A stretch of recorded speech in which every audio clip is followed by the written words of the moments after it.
বন্ধুরা, আপনারা জানলে অবাক হবেন কে এই আরোহী মিম, কি তার আসল পরিচয় এবং সে বর্তমানে কার সাথে রিলেশন করছেন, তার বাড়ি গাড়ি ইনকাম ও তার পড়ালেখা সম্পর্কে জানবো। এবং প্রাঙ্কিং টিমে তার এত জনপ্রিয়তা আসলো কিভাবে সেটাও জানবো। এছাড়াও জানতে পারবেন আরোহী মিমের কিছু অজানা তথ্য। তাই আপনারা যদি আরোহী মিমের সম্পর্কে জানতে চান তো ভিডিওটি স্কিপ না করে লাইক দিয়ে ভিডিওটি দেখতে শুরু করুন এবং আমাদের চ্যানেলে নতুন হয়ে থাকলে ভিডিওটি সাবস্ক্রাইব করে আমাদের পাশে থাকুন। তাহলে বন্ধুরা, এবার শুরু করা যাক আরোহী মিমের সম্পর্কে। আরোহী মিমের পুরো নাম হলো সুলতানা আরোহী মিম।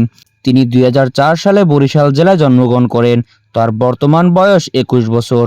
তার গায়ের রং ফর্সা, তার চুলের রং কালো, তার চোখের রং কালো। তার উচ্চতা 5 ফুট 5 ইঞ্চি, তার ওজন 55 কেজি। তিনি নিজ এলাকার স্কুল থেকে এসএসসি পাশ করেন। তারপর তিনি ঢাকা ইউনিভার্সিটি থেকে পড়াশোনা করেন। এবার জেনে আসি প্র্যাঙ্কিং টিমে এত জনপ্রিয়তা পেলেন কিভাবে। তো আরোহী মিম ছোটবেলা থেকে অভিনয়ের প্রতি অনেক আকৃষ্ট ছিলেন। একজন্য তিনি স্কুল ফাঁকি দিয়ে টিকটক ভিডিও তৈরি করতেন। একদিন তিনি প্র্যাঙ্কিং টিমে 20 সেকেন্ডের একটা ভিডিওতে সুযোগ পান। ভিডিওটি রাতারাতি ভাইরাল হয়ে যায়। এরপর তিনি তার সুন্দর অভিনয় ও মিষ্টি হাসি দিয়ে দর্শকের মন জয় করেন। তারপর আরোহী মিমকে আর পিছনে ফিরে তাকাতে হয়নি। আরোহী মিমের ভিডিও আপলোড হওয়ার সাথে সাথেই ট্রেন্ডিংয়ে চলে যায়। এবার আমরা জানবো আরোহী মিম প্রত্যেকটা ওয়েব সিরিজ থেকে কত টাকা পারিশ্রমিক নিয়ে থাকেন।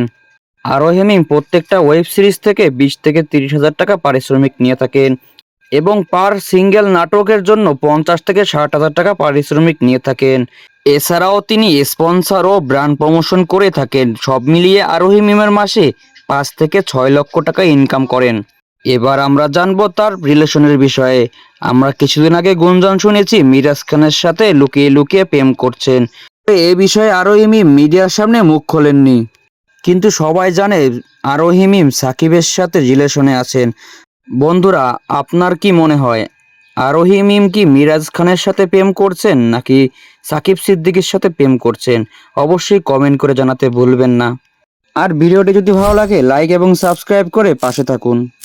পরবর্তীতে কোন অভিনেতা কোন অভিনেত্রীর সম্পর্কে জানতে চান অবশ্যই কমেন্ট করে জানাতে ভুলবেন না।